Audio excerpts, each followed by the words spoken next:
Hello students, HK এডুহাব চ্যানেলে তোমাদের সবাইকে ওয়েলকাম জানাই। আমরা তোমাদের ক্লাস 9-এর ফিজিক্যাল সায়েন্সে যেটা চ্যাপ্টার নাম্বার 3, সেটা থেকে আজকে সমস্ত 1 মার্কসের ইম্পর্টেন্ট কোশ্চেন আনসার কভার করে নেব। আগের অনেকগুলো ক্লাসে আমরা এই চ্যাপ্টার নাম্বার 3 থেকে যত 2 মার্কসের 3 মার্কসের কোশ্চেন হয় সবগুলো আমরা আনসার সহ নোটসের আকারে প্রোভাইড করেছিলাম এবং প্রত্যেকটা কনসেপ্ট বুঝে নিয়েছিলাম। এই চ্যাপ্টারটা ইম্পর্টেন্ট একটা চ্যাপ্টার। এই চ্যাপ্টার থেকে 10 নম্বরের প্রশ্নপত্র তোমাদের সেকেন্ড ইউনিট টেস্টে আসে। তার জন্য যারা আগের ক্লাসগুলো দেখোনি অবশ্যই সাবজেক্টিভ ক্লাসগুলো তোমরা দেখে নিও। নোটসের ক্লাস মানে প্রথম থেকে সমস্ত নোটস কিন্তু ইউটিউব চ্যানেলে আমরা প্রোভাইড করেছি। চ্যানেলের প্লেলিস্ট অপশনে যাবে, সেখান থেকে কিন্তু পরপর আগের ক্লাসগুলো তোমরা দেখে নিও। দেখো, প্রশ্ন 1 আমাদের 1 মার্কসের সমস্ত প্রশ্ন আমরা পরপর দেখব। প্রথম প্রশ্ন হচ্ছে, দেখো ঘাতের এসআই একক। তোমরা জানো ঘাতের এসআই একক হচ্ছে বলের এককের সমান। তাহলে সিজিএস একক হবে ডাইন, এসআই একক হবে নিউটন। চাপের একক মানে কি? চাপ মানে হচ্ছে বল বাই ক্ষেত্রফল। তাহলে এসআই একক হবে নিউটন পার মিটার স্কোয়ার বা পাস্কাল। সিজিএস একক বললে কি বলবে? সিজিএস একক হবে বল বাই ক্ষেত্রফল মানে কি? ডাইন পার সেন্টিমিটার স্কোয়ার। পৃষ্ঠটানে এসআই একক হবে Newton metre to the power -1। কেমন? মানে Newton metre to the power -1 মানে মিটার ইনভার্স। ওকে, এটা হচ্ছে নিউটন পার মিটার। পৃষ্ঠটানের মাত্রা হচ্ছে m টু দি পাওয়ার -2। দারুণ ইম্পর্টেন্ট, এগুলো কিন্তু ভালো মতো হবে করবে। চাপের এগুলো কিন্তু ভালো করে করবে। পৃষ্ঠটানের একক দারুণ ইম্পর্টেন্ট। বৃষ্টির ফোঁটা গোলাকার হয় পৃষ্ঠটানের জন্য। প্রত্যেকটা প্রশ্ন দারুণ ইম্পর্টেন্ট। ইয়ঙ্গনাঙ্কর একক যেটা, সেটা হচ্ছে newton metre to the power -2। ইয়ঙ্গনাঙ্কের মাত্রা কি? ml T two the power -2। Spring এর বল ধ্রুবকের মাত্রা এবং একক লিখতে হবে। একক হচ্ছে newton metre to the power -2, আর মাত্রা যেটা সেটা হচ্ছে ওই এর মতো ইয়ঙ্গনাঙ্কের মতোই সেটা হচ্ছে, সরি ইয়ঙ্গনাঙ্ক বলছি আবার, এখানে পৃষ্ঠটান যেটা রয়েছে, কেমন পৃষ্ঠটান, সেটা হচ্ছে m T two the power -2। Okay, spring এর বল ধ্রুবকেও কিন্তু একই। রবার আর ইস্পাতের মধ্যে ইস্পাতটা হচ্ছে বেশি স্থিতিস্থাপক। প্রবাহী চাপ সেটা একটা স্কেলার রাশি। প্রবাহীর ঘাত ভেক্টর রাশি। উষ্ণতা বাড়ালে তরলের পৃষ্ঠটান কিন্তু কমে। পীড়নের একক কি হবে? পীড়নের একক হচ্ছে newton metre to the power -2। পীড়নের মাত্রীয় সংকেত হচ্ছে m l to the power -1 t to the power -2। পীড়ন আর বিকৃতির মধ্যে কোনটা বেশি মৌলিক? বিকৃতি বেশি মৌলিক। তার কারণ বিকৃতি হয়, তার ফলে কিন্তু পীড়ন হয়। হুকের সূত্রে ধ্রুবকের অপর নাম হচ্ছে ইয়ং গুণাঙ্ক। বিমানের উপর প্রযুক্ত উত্থান বল নির্ভর করে বার্নৌলির নীতির উপর বা বার্নৌলির সূত্রের উপর। পারদের উচ্চতা যদি ব্যারোমিটারে কমে যায়, হঠাৎ কমে যায়, তার মানে সেটা ঝড়ের পূর্বাভাস মানে পাওয়া যায় সেখান থেকে। কেমন? নিম্নচাপ সৃষ্টি হয়েছে এবং ঝড়ের পূর্বাভাস পাওয়া যায়। জলে দ্রবীভূত হয়ে পৃষ্ঠটান কমায় হচ্ছে ডিটারজেন্ট। তরলের মধ্যে একই বিন্দুতে একই অনুভূমিক তলের সকল বিন্দুতে, কেমন? একই অনুভূমিক তল মানে একই তলের মধ্যে সকল বিন্দুতে তরলের কি সমান হয়? তরলের কিন্তু চাপটা সমান হয়। তাই তরলের উপরিতল সর্বদা কি হয়? অনুভূমিক হয়। এটা একটাই কোশ্চেন, কোশ্চেন আমার আলাদা হয়ে গেছে।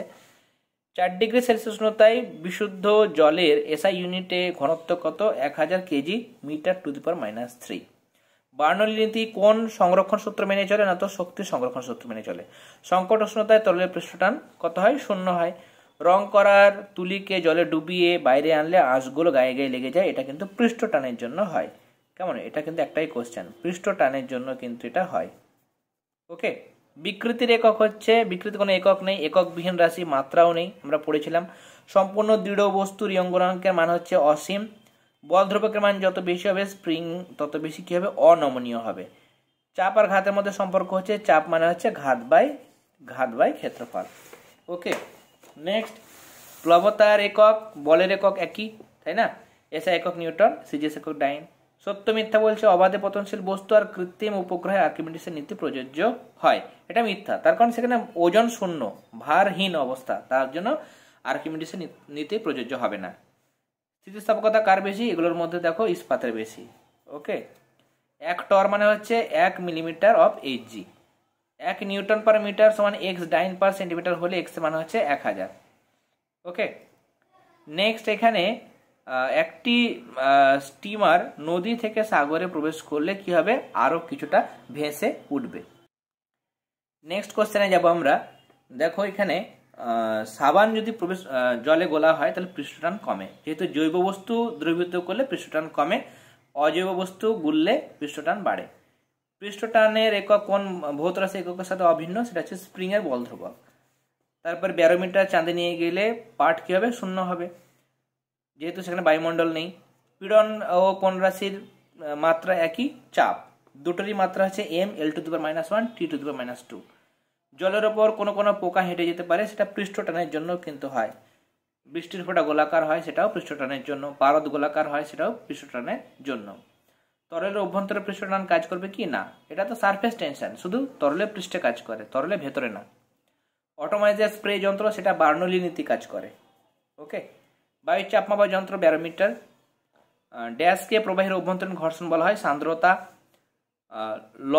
জলে লবণ দ্রবীভূত করলে পৃষ্ঠটান কী হবে? যেহেতু অজৈব বস্তু, তাহলে পৃষ্ঠটান বাড়বে। ওকে। পৃষ্ঠটান কাজ করে তলে স্পর্শকীয়ভাবে। এইচ গভীরতায়, ডি ঘনত্বের তরলের অভ্যন্তরে চাপ পি হলে চাপ মানে কি? চাপ হচ্ছে HDG, উচ্চতা ইন্টু ঘনত্ব ইন্টু অভিকর্ষিত ত্বরণ। পড়ন্ত বৃষ্টির ফোঁটার প্রান্তিক বেগ লাভ করার কারণ হচ্ছে বায়ুর সান্দ্রতা, সান্দ্রতার জন্য প্রান্তীয় বেগ লাভ করে। তরলে আংশিক বা সম্পূর্ণ নিমজ্জিত বস্তুর ওজনের আপাত হ্রাস অপসারিত তরলের ওজনের সমান। তাহলে আমরা চ্যাপ্টার নাম্বার 3 কমপ্লিট করলাম। মূলের ধারণা চ্যাপ্টারটা আমাদের কমপ্লিট হয়ে গেছে, যারা সেই ক্লাসটা দেখো অবশ্যই দেখে নিও। তাহলে এখানে সেকেন্ড ইউনিট টেস্টে আমাদের দেখো মূলের ধারণা কমপ্লিট হয়ে গেল, আর এখানে চ্যাপ্টার নাম্বার 3 কমপ্লিট হয়ে গেল। এখানে নেক্সট আমি চেষ্টা করব এই অ্যাসিড ক্ষার এবং লবণ বা শক্তির ক্রিয়া, এই দুটো চ্যাপ্টারের মধ্যে যে কোনো একটা চ্যাপ্টার আমি স্টার্ট করব। কোনটা স্টার্ট করলে ভালো হয় সেটা কিন্তু অবশ্যই তোমরা কমেন্ট সেকশনে কমেন্ট করে জানাবে। আর ক্লাসগুলো তোমাদের কেমন লাগছে সেটা অবশ্যই তোমরা কমেন্ট করে জানাবে। তোমরা অনেকেই ক্লাসগুলো ফলো করছো, নোটসগুলো তোমরা নিজেদের খাতাতে লিখছো, ভালো করছো, সেগুলো অবশ্যই নোটগুলো নিজেদের খাতাতে নোট ডাউন করবে, তাহলে এক জায়গায় থাকবে। তাহলে তোমাদের পরীক্ষার আগে রিভিশন দিতে সুবিধা হবে, সেখান থেকে তোমরা রিভিশন দিতে পারবে এবং ইম্পর্টেন্ট কোশ্চেন আনসার সবগুলো যেহেতু আমি ক্লাস চলাকালীন বলে দিই, সাজেশানও তোমাদের দেবো, তখন তোমাদের মার্ক করতে সুবিধা হবে। তার জন্য প্রত্যেকটা বিষয় আলাদা খাতা করবে। কেমন? লাইফ সায়েন্সের ক্ষেত্রেও আমাদের ক্লাসগুলো চলছে, সেগুলো তোমরা আশা করি নোটসগুলো তোমরা নিজেদের যে খাতা সেখানে লিখছো, সেখান থেকে তোমরা প্রিপারেশন নেবে, আশা করি সেখান থেকে তোমরা সমস্ত প্রশ্ন কমন পাবে। ওকে।